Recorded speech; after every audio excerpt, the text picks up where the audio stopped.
Three losses in a row for Arsenal, one win and seven in all competitions. Everybody's asking, are Arsenal in a crisis at the moment? And I think you look at injuries, I think you could probably argue that in an injury crisis, like a lot of teams, to be fair. But really, it comes down to these players being unable to finish. Pep Guardiola has a quote that he says, my job is to get you to the final third. Your job is to finish. And so the people having a crisis of their own all across social media, Twitter specifically, are incapable of realizing the job that Mikel has been doing these last couple games. I think better against West Ham, partly better against Fulham, although that performance was probably one of the worst of the season. And I could definitely argue that they were the better team against Liverpool. I mean, they showed that the first 20, 30 minutes of the game could have been 2-3-0, I think, if Arsenal had taken those chances. The first chance that came to Reece Nelson, not an easy one, sure. Reece Nelson, a player who is really, really fighting for minutes at Arsenal, and you'd think perhaps Martinelli, knowing his first touch and his ability to run at defense. The defense, could have maybe chipped it over the goalkeeper or done something a little bit more, even finding a runner in the box. I know Havertz always makes himself available, but you have to look at what is happening really through a lens that isn't, strictly frustration over not getting results, which again is let's be honest, that's what social media is all about. So, has Arteta, has Mikel done this? Has he been capable of or perhaps shown capability of coaching a team to get them where they need to?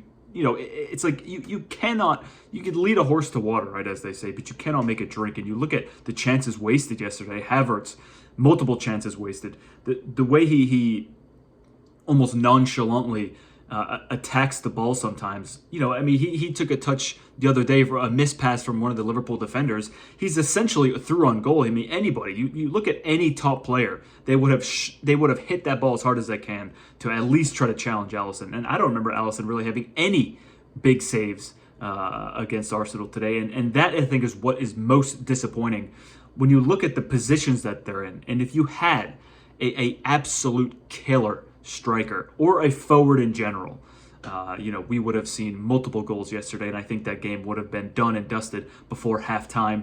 And I think, again, it's so frustrating to seeing the chances just completely wasted, because you get these creative players like Odegaard, who is working his ass off to find space, to find players in that space, and time and time again. The Liverpool game is a prime example of what happens when you waste chances. You waste every single chance you have. You hit the post, whatever it may be, call it unlucky. The other team is going to get more and more comfortable. It's almost as if you're handing the win off to them. How can a team react to the amount of chances missed before they go, okay, clearly, they're not up for it, or they cannot get over the line? And it makes scoring for the other team, I think, that much easier. And that was the difference against Arsenal today. And that had the feeling the entire game when those chances kept being missed time and time again. It was just, you've seen this game play out a million times, haven't you? The way, Liverpool, you could tell they were going to go on to win it because Arsenal just couldn't do it themselves. And, I wish there were things Arteta could have done better. I think I would like to see a little bit of chance on the youth. They've been on the bench for multiple games, Champions League, obviously on the bench against Liverpool today. You saw Klopp bring on a couple young players, and they played a part in winning the game. They didn't contribute directly with a goal or an assist, but they were there in the build-up, and that goes a long way. I think when Smith Rowe can only get 5 minutes in an FA Cup game, if you want to play a different way in the Premier League, or maybe you don't trust him, or he's still being nurtured back from injury, which I think is not true either. I'm only saying that because I've seen other people make this argument. If he can't get more than 5 minutes in a game to show that he's worth minutes, I don't know what he's doing at this club anymore. And I've seen people make that argument. In fact, I argued against it by saying, a team like Arsenal, a top team competing for trophies like the Champions League, which maybe is a bit far-fetched to say we're challenging for it. Premier League certainly up there. The FA Cup obviously out of it now, but definitely in contention when you looked at the way we finished the season last year, contending for trophies. You need players at the level of Smith Rowe who can come off the bench, who may not be starting every game, and may, honestly, getting a lot less minutes than they deserved. I think Jorginho yesterday was was quiet, didn't do anything wrong, but really had zero impact on the game. And I'm just thinking, he played 90 minutes yesterday, Jorginho. Why is Smith Rowe not coming on, being able to progress the ball, move the ball forward? Let Declan Rice sit further back as a 6. Give Emil Smith Rowe chances to beat a player. We know he's good at dribbling. He's quick at the ball. He's quick with the ball at his feet.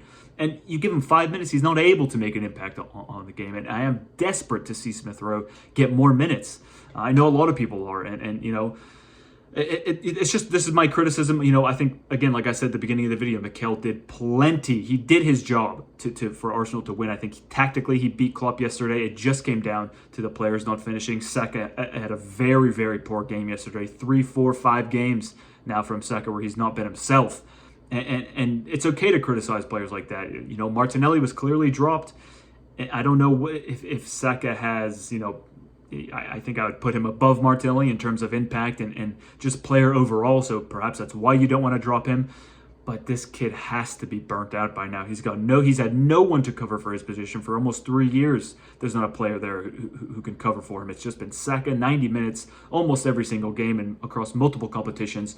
And whether or not he's carrying an injury, I'm not too sure. We've seen articles and rumors that suggest that, but again, poor showing from Saka yesterday, and everybody was really not that great. Obviously, let's be honest. But just frustrating. We're losing players to injuries. Thomas Partey, the number one culprit, and it's clearly that we're missing him. He's just never available to play, and it would be one thing if it was Jorginho with an injury record like Thomas Partey, and they reverse the roles of how often they're available, but. It's simply he's such a good player that when he's out injured, this team really, really suffers. And it's such a shame not being able to witness him alongside Declan Rice, because those two together, really, really fantastic duo. Which, of course, leads us to the rumors about Onana. Could he be the player who can come in this January in this transfer window and make a difference for Arsenal? We're, obviously Arsenal looking at a striker, Mikel. Tight lip, sealed lip as always. However, in his press conference, it did seem like he didn't really have hope to bring a player in, to bring a striker in. I don't know what that comes down to. I don't know if it comes down to money. But people getting on Mikel's back about Balogun and the players that they sold. Look, I don't think Balogun was the answer either. And if he had a chance to keep Eddie or Balogun, it's obvious why he kept Eddie. Eddie is a Premier League proven player. I think maybe he works a bit harder. Balogun maybe, a bit of an attitude issue when it came to not being selected. And you know what? If he wants to demand that he wants to be the number one striker, the first choice striker or center forward at a club, then by all means, good for him. That's confidence in a young player. There's nothing wrong with that. He clearly went to Monaco for that purpose. So but I do not think he's the answer for me. Between Osimhen and Ivan Toney. These are two players that are going to cost you perhaps upwards of 80 million. And, I don't know a lot of clubs that are spending that much in January. If you could get Toney for a bit less, Brentford have absolutely no reason to sell him right now. Of course, he hasn't even played for 9 months, at least in the Premier League. I know he's gotten, he's played a couple games for like the under 21s, still finishing out his ban. But, for me, if it was between those two players, Osimhen and Toney, I would bring in Toney. He is a bit younger. I think he's only 3 years older, but he's a Premier League proven player. He is a poacher. I think he would do very, very well in this Arsenal side. He's just. You don't have to be fancy to score goals. You understand this modern football. It doesn't have to be this back and forth. Just get in the box, finish a goal, finish the opportunities that you have. You look at the chances Arsenal make. I mean, it brings me to tears that we're not scoring more goals, because the chances they're always there. And I think he could do a very good job in this side. I don't think Osimhen would do a poor job, but he's going to cost far more than Ivan Toney. And for that, I think you get a very, very good player, arguably a world-class player in an extremely competitive league. In Serie A, you have to remember, 4 different champions in Serie A in the past 4 years. So certainly he is not playing in a league that I think has a reputation of being a bit of a one-sided league with, of course, Juventus falling off the last couple of years. But you look at the competitive nature of these two leagues, English and Serie A. Man City have won how many? 3 in a row, and 3 more before that. So, it's difficult to stay focused in doing a video like this. I've got all these notes I'm trying to look at, but it's so frustrating, the game, especially trying to reflect on it and be constructive and really try to iron out the issues that we're having. But I think it just comes down to, can you spend the money? Can you spend upwards of $70 million on a player in January? We know Onana is going to be expensive as well, perhaps $50 million to prize him away from Everton, or at least for Everton to say, okay, we'll sell him to you. Of course, they're dealing with their own issues, the 10-point deduction, trying to survive relegation yet again. Do they want to sell a player like this? Who would? I mean, who would want to sell a player like this? Chelsea are after them. Manchester United also interested as a Casemiro replacement. So, I haven't seen any concrete evidence. There's no David Ornstein tweets. I think I still have Fabrizio Romano blocked just to get a little bit of excitement from rumors. So it's difficult to say. I'll come out with a video in a couple of days and see if anything has changed. But, for now, this was a bit of a ranty video. Really, really frustrating Arsenal. There's not a lot of glee at the moment watching. Even on a counterattack or in an attacking, sense, it's sort of just dead at the moment. Chances being missed. Players frustrated, fans very frustrated, even boos ringing out at the end of the game today. So, it's not great at the moment, and certainly well off of where we were last season. Missing a couple players, obviously, but hopefully something can be done to improve the team.